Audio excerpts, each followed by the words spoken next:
실제로 공매도의 존폐 유무보다 가장 중요했던 게 기울어진 운동장의 바로 세움이잖아요. 고부가가치 산업 쪽의 배터리를 누가 빨리 양산하느냐 중요한 거고, 배터리 보호 시스템에 대한 특허 자체를 가장 많이 갖고 있는 것도 매력이 될 것 같습니다.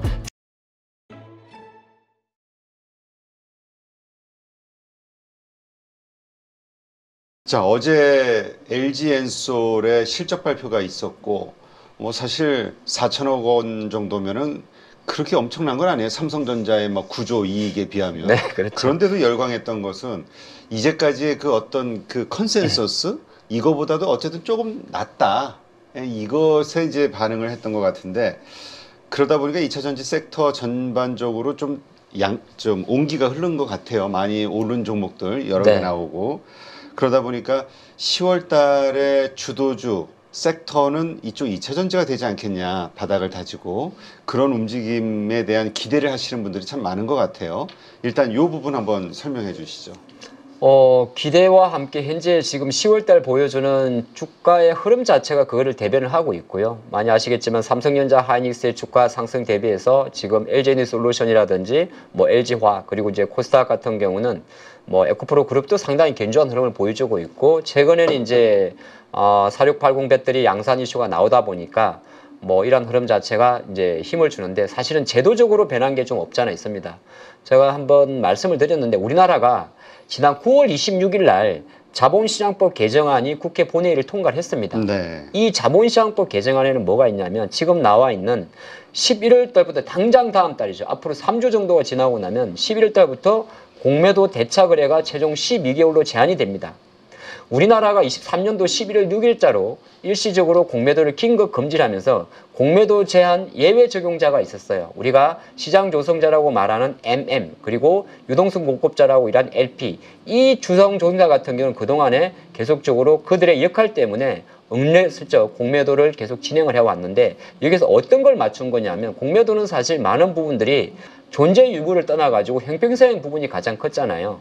그래서 내년까지 봤을 때 우리가 공매도를 하기 위해서 대차거래, 주식을 빌려오는 걸 말하는 겁니다. 그래서 11월 달부터는 당장 MM이라든지 LP까지도 만약에 공매도를 위해서 주식을 빌려오게 되면 그거를 90일 단위로 연장을 해줘야 됩니다. 우리 지금까지는 거의 무기한 연장이었고, 실제적으로 암묵적 연장이 되게 많았지 않습니까? 그리고 연장을 하긴 하되 우리 개인 투자가와 동일한 기간 연장하되 최대한 1년이 딱 지나고 나면 싹 상환해야 되는 겁니다. 근데 이게 법 적용 자체는 실제적으로 내년부터 적용이 되게 되는 건데, 제가 좀 확인을 해봤더니 적용은 이렇게 됩니다만은 개정안이 3월 31일 날 시행되는 거거든요. 네. 내년 25년도 3월 31일 날. 근데 요 내용, MM과 LP에 대한 규정 자체는 규정 개정에 따라서 법 시행 전에도 이게 적용이 된다고 합니다. 그 말은 뭐냐면, 당장 11월 1일부터는 시장 조성자와 유동성 공급자 LP도 90일 단위의 연장과 최장 1년 단위에 해당 대차 거래를 상환해야 되는 그 룰이 적용이 된다는 거죠. 그런 관점에서 놓고 봤을 때는 그동안 이제 물론 이 공매도가 현재 금지되어 있기 때문에 실제적으로 많은 금액들이 작년 공매도 이전보다 많이 눌린 거는 없고, 또 쇼크보호 강도 자체가 커진 않습니다만은 일정 부분 많은 종목들이 눌려있던 건 사실이고요. 그래서 제가 좀 봤는데 역시나 배터리가 많아요. 이게 이제 공매도 친 게. 네, 공매도 순보유 잔고인데 한국거래소에서 바로 KRX 정보 데이터 시스템에서 여러분들도 직접 확인할 수가 있고요. 그래서 지금 우리가 KRX 정보 데이터 시스템을 보면 개별 종목 공매도 순보유 잔고 1위, 2위가 포스코 퓨처엠, LG에너지솔루션, 그리고 이제 포스코 홀딩스, 이렇게 2차 전지가 많이 있는데, 내용을 잠깐 보시면요. 포스코 퓨처엠은 총 상장 주식수 7,700만 주 중에서 270만 주 정도가 공매도 잔고로 잡혀 있고, 근데 이걸 이제 시가총액으로 환산하게 되면 시가총액이 대략 18조 원 정도 되지 않습니까? 18조 원 정도에 6,500억 정도, 즉 3.5% 정도 비중이 현재 공매도로 잡혀 있으면 되게 높은 비중이죠. 근데 이제 LG에너지솔루션 같은 경우는 그래도 시가총액이 94조 원 정도인데, 수량을 놓고 보면 포스코 퓨처엠보다 한국보다 작습니다만 시가총액이 한 4배 정도 크기 때문에 그렇죠. 비중으로만 놓고 보면 0.66%로 되어 있습니다. 근데 이제 앞으로 놓고 봤을 때는 전정하게 사실 비중이 높다고 해서 무조건 호재성 재료가 넣을 때 쇼커버가 강하게 나오는 건 아닙니다. 근데 요거는 아까도 말씀드렸지만은 MM 시장 조사와 LP의 공매도 비중 자체는 거의 1%가 되질 않기 때문에 그렇게 되지는 않는데 향후에 우리가 주목할 부분은 실제적으로 11월 달 이후부터 그리고 시간을 두면서 만약에 포스코 퓨처엠의 주가 자체가 공매도 금액 기준으로 대략 환산을 해보면 작년 11월 기준으로 쇼커버가 나올 수 있는 가격대가 한 30만 원 초반 정도가 되거든요. 30만 원 초반 정도가 넘어갔을 때 과연 쇼커버의 강도 여부를 좀 체크해 보시면 좋을 것 같고 LG엔솔은 이미 40만 원대 중반 정도가 넘어가게 되면 쇼커버의 강도가 되게 강해지게 됩니다. 그런 그림은 나올 수가 있기 때문에 이 부분도 우리가 향후에 2차 전지를 바라보시는 분들은 좀 체크를 해봐야 될 것 같습니다. 네, 에코프로가 많이 청산이 됐나 보네요. 에코프로는 생각보다 숏스키즈가 좀 많이 나온 것도 좀 있고 그게 이제 물량 자체가 좀 잡혀 있다 보니까 누적 공매도 잔고에는 조금 집계가 덜 되는 것도 없잖아 있습니다. 네, 알겠습니다. 그래서 포스코 퓨처엠이 사실 기관들 쪽에서 나오는 리포트라든가 이런 거 보면 상당히 양극재 쪽에서는 최선호주로 보여지고 있는데 생각 밖으로 여기에 많이 공매도가 쳐져 있군요. 요거에 뭔가 반등이 나올 때에는 또 숏스키즈를 기대해 볼 수 있다. 네, 그렇게 보고 있습니다. 이렇게 보면 되겠군요. 알겠습니다. 그리고요. 또 하나가 이제 이러한 과정이 있을 때 우리나라가 이제 공매도 이야기를 하다 보면은 우리나라 건강만에서 마찬가지고 이제 3월 31일 날 공매도가 완료가 되고 이제 4월부터 재개되는 그림인데 최근에 계속 하는 이야기가 뭐냐 하면은 NSDS라고 이야기해서 사실 이거는 상반기부터 계속 개발이 되고 있었고요.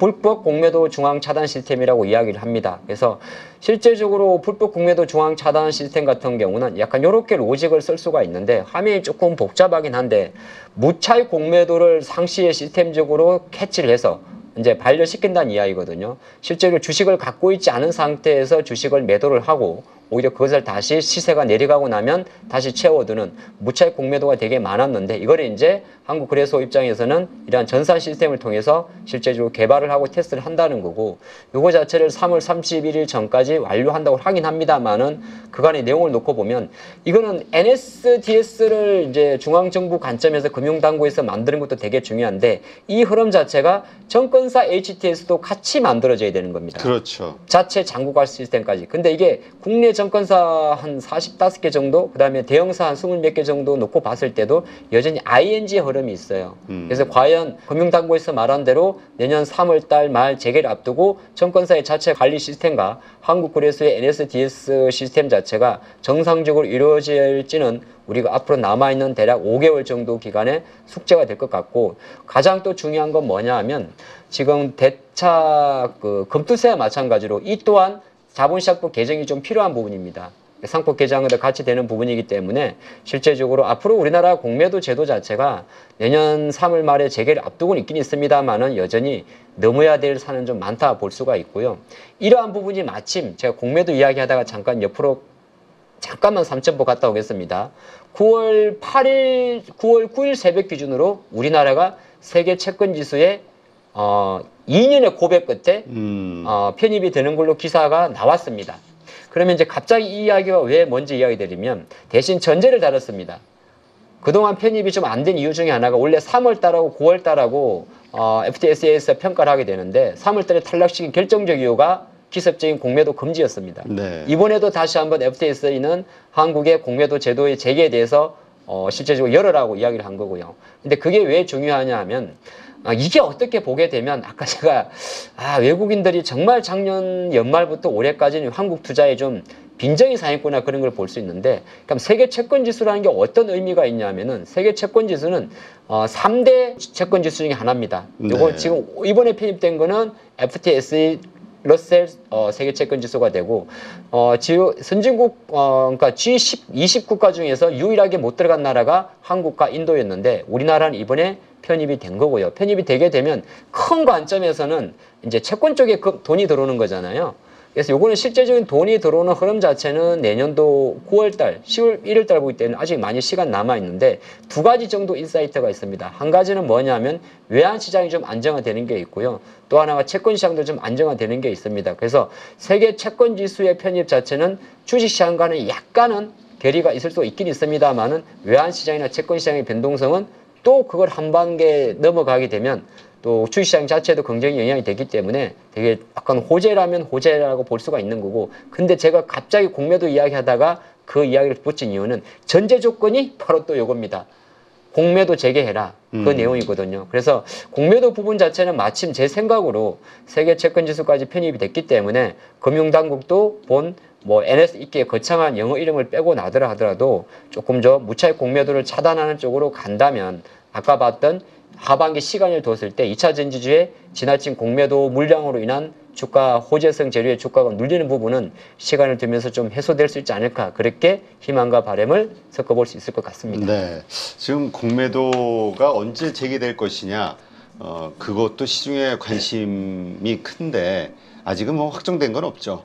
지금 루틴이라 그러면 제가 생각할 때 원래 생각했던 3월 31일 기준으로 해서 아마 재개가 될 것 같습니다. 왜냐하면 저게 이제 다 완성이 되면 프로그램이 이것도 자본시장법 개정이 되는 부분이기 때문에 아마 통관적으로 이거 통과되고 실제적으로 전산화 완료하고 테스트한다면, 그리고 마침 또 세계 채권 지수까지 편입이 됐기 때문에 이제 이걸 가지고 정부나 금융당국은 어쨌든 간에 불법 공매도 차단을 위한 전산적인 요건 자체를 좀 강화할 확률이 높기 때문에 요거 일정만 놓고 본다면 전산이라는 게 이게 만든다고 뚝딱 만드는 건 아닌 것 같더라고요. 그래서 아마 제가 볼 때는 예정된 수준으로 내년 3월 말 기준으로 재개될 것 같고, 재개됐을 경우에 정말 많은 국내 투자가들이 바라는 거는 실제로 공매도의 존폐 유무보다 가장 중요했던 게 기울어진 운동장의 바로 세움이잖아요. 공매도의 좋고 나쁜 문제보다 이렇게 편협된 공매도 제도에 대한 피해가 고스란히 개인 투자가로 왔기 때문에 그 부분에 대한 밸런스를 맞춰주는지가 가장 중요한 포인트가 될 것 같습니다. 네, 어쨌든 뭐 공매도 피할 수 없는 문제인 거는 확실하고, 그게 이제 언제 올 것이냐, 지금 당장은 우리가 지금 적어가지고 고민할 때는 아닌데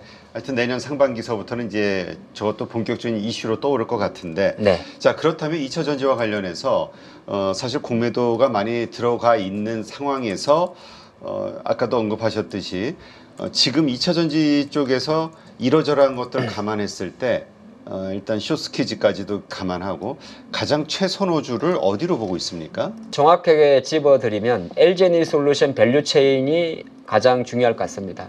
그러니까 이게 무슨 말이냐면 2차 전지 LG에너지솔루션, 우리가 수익률에 대한 눈높이를 말하는 거죠. LG에너지솔루션을 조금 전에 공매도로 분석을 해보면 아까 11월 달 정도이기 때문에 아까 제가 말씀드린 44만 원대가 숏스퀴즈가 가장 많이 나올 수 있는 금액이거든요. 그래서 최근에도 계속적으로 42만 원 돌파에 포커스를 두는 모습이었는데, 어쨌든 간에 3분기 실적 자체가 그래도 4천억대 중반 정도가 나오면서 오히려 이제 약간은 부담을 좀 드러난 게 있어요. 여기에 이제 사실 벤처 재료는 아주 먼 미래입니다. 먼 미래지만은 LG에너지솔루션의 28년도까지 2배 이상의 매출을 하는 데 대해서는 또 하나의 제품 믹스를 개선하는 효과가 있기 때문에 제가 생각할 때는 일단 3분기 실적에 대한 부담감을 완전히 덜어줬어요. 네. 이거는 제가 조금 오버를 하게 되면 시장에서 가장 포인트가 뭐였냐면 배터리가 3분기도 2분기보다 못하지 않을까 였거든요. 근데 물론 2분기보다는 더하긴 덜하는데 그 덜하는 정도가 심하지 않을까 했어요. 그러니까 8월 달 정도만 해도 LG에너지솔루션의 3분기 실적 추정치는 대략적으로 5천억대 중반까지 갔었습니다. 근데 실제적으로 GM 쪽에 이코녹스 모델 이런 것 자체가 8월 달 데이터가 획기적이진 않았었어요. 그러다 보니까 최근에 LG에너지솔루션의 3분기 AMPC 관련 공제 금액 자체가 한 3천억대 중반까지도 봤었는데 뚜껑을 열어봤더니 어제 한 4,500억 정도가 나온 거잖아요. 네. 그럼 여기에서 지미구의 GM 같은 경우는 다시 한번 이코녹스 모델의 보고파에 대해 속도를 낸다면 공매도와 관련했을 때 LG에너지솔루션의 월봉으로 분석을 해보면 이게 이제 아까 얘기했지만 11월 말부터 된다는 것 자체는 아마 작년 11월 이전 물량까지는 해당이 안 될 수도 있기는 있어요. 근데 주가가 작년 11월 달 주가 수준으로 회복되게 되면 이때부터는 그게 시장 조성자든 뭐 유동성 공급자든 조금 주의해진 효과가 있습니다. 그래서 일단은 2차전지를 바라보는 관점에서는 LG에너지솔루션의 주가 상승 탄력과 수급에 포커스를 맞춰야 되는 거거든요. 근데 수급을 놓고 보게 되면 뭐 수급이 사실 후행적인 자료긴 합니다만은 어쨌든 기관과 외국인들은 계속적으로 이 부분을 담는 거고 LG에너지솔루션은 지금 40만 원대에서는 쇼커브라 말할 게 많이는 안 나옵니다. 네. 그는 그럴 수밖에 없는 게 외국인 보유 비중이 높질 않아요. 근데 오히려 여기는 또 기간 대차도 일정 부분 있었기 때문에 요걸 먼저 일단은 바라보셔야 됩니다. 그렇다면 LG엔솔 근데 이렇게 LG엔솔 얘기하시니까 그리고 또 포스코퓨처엠도 가장 어쨌든 국민도가 많다 보니까 쇼스퀴즈에 대한 기대를 하는 분들도 있을 것 같은데 그 전까지의 대장주는 사실 에코프로였잖아요. 네. 에코프로 그래서 그 관성 혹은 또 거기에 물리신 분들이 물타기가 됐던 여러 가지 형식으로 에코프로를 선택하시는 분들도 많거든요. 에코프로는 어떻게 보십니까? 이제 조금 비슷하지만은 이제 다른 게 에코프로 같은 경우는 전방 배터리 셀 제조사가 SK이노베이션하고 삼성 SDI 쪽이잖아요. 그리고 실제적으로 LG에너지솔루션 같은 경우는 테슬라와 북미 쪽이란 말이죠. 물론 유럽도 합니다만은. 근데 에코프로 비행 같은 경우는 실제적으로 앞으로 조금 다른 종목들보다 양극재나 이런 게 좀 좋아지려고 하기 위해서는 전방이라 할 수 있는 이제 유럽 쪽의 어떤 흐름 자체가 상당히 좀 회복되는 개선이 있어야 됩니다. 근데 거기에는 지금 현재 진행 중인 독일 폭스바겐 포함해서 독일 전기차 회사들이, 자동차 회사들이 독일 정부를 대상으로 23년도 작년 8월 달 이후부터 중단했던 법인 차량에 대한 보조금 중단 이슈 자체를 지금 완화시켜 달라고 계속 요청을 하고 있거든요. 정부로부터. 그러한 부분이 해소되는 것 자체가 첫 번째 포인트가 되는 겁니다. 그리고 두 번째는 에코프로 비엠의 밸류체인으로 생각을 해보면 결정적으로 SK온과 현대차 또는 블루오볼의 북미 시장의 성장속도가 되게 중요합니다. 근데 지금 북미 쪽에서는 현재로만 놓고 봤을 때는 GM과 포드가 생각보다 여전히 더뎌요. 네, 그런 흐름이 있기 때문에 그러니까 쉽게 말해서 LG엔솔은 바로 GM 이코녹스 AMPC를 받고 있기 때문에 배터리 부분에서에 대해서 적자는 나오지만은 AMPC를 가지고 계속 커버하고 있는 거고 에코프로 비엠은 아직 본격적으로 LG에너지솔루션만큼의 AMPC 보조금 혜택을 받고 있지 못하다 보니까 상대적으로 숫자에 민감한 거거든요. 근데 그런 관점에서는 결정적으로 대장주인 관점에서 LG에너지솔루션의 주가 흐름이 되게 중요한 거고 하반기 관점에서 에코프로 비엠은 아직까지 한국 거래소 코스피 이진행에 대해서 구체적인 이슈가 나온 게 없습니다. 과연 언제 시점에 에코프로 비엠이 코스피 이진행을 확정을 하고 거래소에 승인이 될 줄도 어떻게 보게 되면 수급적인 면에서 하반기 에코프로 비엠을 바라보는 또 하나의 모멘텀은 될 것 같습니다. 네, 지금 이제 2차 전지가 다시 이 어떤 캐즘 구간을 지나면서 다시 이제 뭔가 주도주 섹터로 올라온다고 했을 때 많은 분들이 과연 이전에 그 양극재가 사실 대장주 주도주 역할을 했었잖아요. 지난번에 2차 전지 상승 구간에서는. 네. 이번에는 좀 다르지 않겠냐. 그렇게 생각하시는 분들이 많더라고요. 만약에 2차 전지 섹터가 다시 주목을 받게 된다고 했을 때 글쎄요. 이 내에서도 좀 주도 섹터, 그러니까 주도주의 어떤 역할을 할 수 있는 곳이 어디에서 나올까? 많은 분들이 궁금해 하시는데.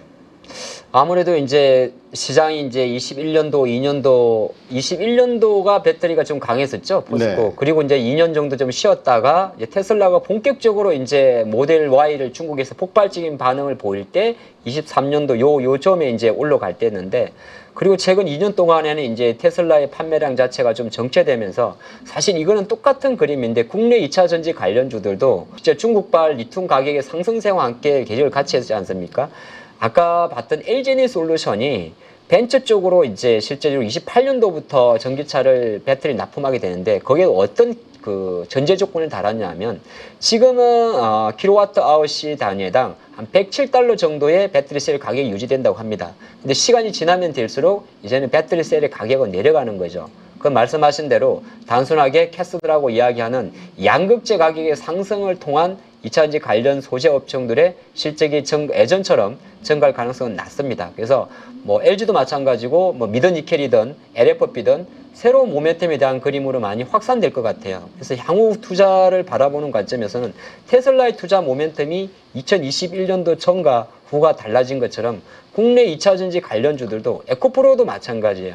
에코프로 같은 경우도 실제적으로 뭐 현재 놓고 봤을 때는 단순하게 이제 리튬 가격 상승만으로 상승하기에는 조금 시간이 걸릴 것 같고 과연 단결정이든 뭐 다른 어떤 이슈가 됐든 간에 새로운 쪽으로 가격이 이제 올라가서 리튬 가격이 올라가서 그건 아닙니다. 중요한 그렇죠. 거는 많이 팔아야 됩니다. 그러니까 아니 근데 또 많이 판다라는 측면에서 볼 때는 리튬 가격의 하락이 원자재 가격 하락이 결국 제품 가격 하락으로 이어질 수 있으니까 완성차 업체에서 배터리 단가들이 낮아지면서 한 대라도 더 팔면 그게 Q가 증가하는 이유가 될 수도 있잖아요. 맞습니다. 그러니까 이게 자동차 제조사, EV 제조사와 자동차 배터리를 만드는 숙명적 관계에 있는데 자동차 제조사 입장에서는 아무래도 배터리 셀의 가격을 낮추면 내지하가 생각보다 붙어있단 말이죠. 그러면 그거를 그렇게 할 필요가 없는 거고 그럼 배터리 셀의 가격을 낮추게 되면은 전기차 가격을 많이 내리지는 않습니다. 오히려 낮아진 배터리 셀의 가격을 가지고 프로모션 판촉비의 비중을 높일 수가 있기 때문에 자동차를 판매하는 데 효과가 있는 거고 거꾸로 에코프로 BM이 됐든 아까 말씀하셨던 포스코 퓨처엠이 됐든 이런 기업들은 어쨌든 이 소재 업종들은 원재료, 양극재 가격, 리튬의 가격과 함께 가격 스프레드가 확진이 되기 때문에 결과적으로 여기는 많이 팔아야 되는 겁니다. 많이 좋은 걸 말이죠. 그래서 시장에서 이야기하는 거는 이제는 많이라는 것 자체에 대해서 의문점이 생기다 보니까 바로 여기에 포커스를 맞추는 겁니다. 46파이 시리즈를 말이죠. 그러니까 제가 바라볼 때 앞으로 미래 전기차의 미래는 뭐냐 하면 LG에너지솔루션도 그렇게 이야기하지 않습니까? 우리가 언제까지 전기차만 팔지는 않을 것이다. 결정적으로 배터리라는 거는 시간을 두겨냈을 때는 non-EV라고 이야기를 해가지고 드론에 들어갈 수도 있는 거고 로봇에도 들어가는 거고 약간 그런 이야기. 그렇게 된다 그러면은 아무래도 지금 말한 에너지 밀도는 높이고 효율은 높이는 4680 또 4680 그 이하의 46파이 시리즈로 계속 확대되는 부분이고 여기에 플러스 알파 자동차에는 들어가진 않겠지만은 네. 비쌌어. 전고체 배터리 말하는 거죠. 자동차에는 들어가진 않겠지만은 실제적으로 자동차보다 조금 더 고사양의 하이테크 제품에 그거는 로봇이 될 수도 있고 우주항공까지 방산까지 확산할 수가 있습니다. 그런 쪽으로 고부가가치 산업 쪽의 배터리를 누가 빨리 양산하느냐 중요한 거고 제가 갑자기 왜 이 생각이 들었어요. 왜 벤츠는 LG에너지솔루션에 손을 잡았을까? 왜 잡았을까요? 자, 이렇게 생각해 보시죠. 물론 그게 이번 우리나라에서 발생했던 파라시스? 뭐 하여튼 뭐 중국 업체? 그 중국의 CATL의 배터리를 떠나가지고 벤츠가 물론 벤츠는 전체 지향 자체가 클래식카의 명품이기 때문에 전체 자동차의 절반 이상을 전기차로 전환하지는 않을 겁니다. 하지만 시간이 가면서 하게 되는데 그거는 어떻게 보게 되면 LG에너지솔루션이 앞으로 배터리는 바로 BMS거든요. 그러니까 배터리를 잘 만드는 것도 중요합니다만은 셀과 팩으로 갈 때 배터리 보호 시스템에 대한 특허 자체를 가장 많이 갖고 있는 것도 매력이 될 것 같습니다. 좋은 차일수록 결정적으로 안정 그리고 이제 9월 달을 지나면서 폭스바겐, 벤츠 많은 글로벌 자동차 메이커들이 배터리 품질 인정제 또는 배터리 제조사 마크를 표시하게 되는 겁니다. 그러면 놓고 봤을 때 향후 놓고 봤을 때도 아마 미국의 선거까지 염두했을 것 같은데 메이드 인 차이나가 들어가는 것보다는 북미 시장이나 유럽 시장에서는 글로벌적으로 중국을 밀고 있기 때문에 메이드 인 차이나가 아닌 회사의 배터리를 납품하는 것이 그들의 마케팅 전략에서 일정 부분 주의하지 않았을까 저는 그렇게도 생각을 해봤습니다. 네, 알겠습니다. 2차전지 투자하시는 분들 또 관심 있으신 분들 잘 참고하시기 바랍니다.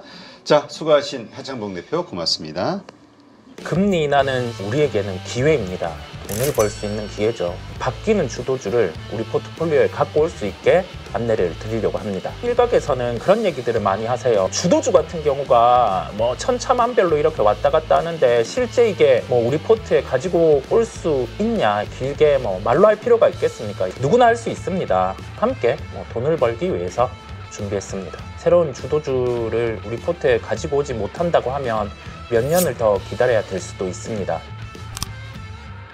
돈을 벌기 위해서 필요한 기초 VOD 강의를 진행을 할 거고요. 최근에 시장 변동성이 큽니다. 그 안에서 오늘의 전략이 내일의 전략이 바뀌는 경우가 많기 때문에 주 2회 라이브를 통해서 지금 변화되는 시장에서 바로 수익을 볼 수 있게 진행을 할 예정이고요. 여태까지 제가 보여줬던 결과물이 담겨있기 때문에 후회하지 않으실 거고 저와 함께라면 충분히 가능하다는 말씀을 드립니다.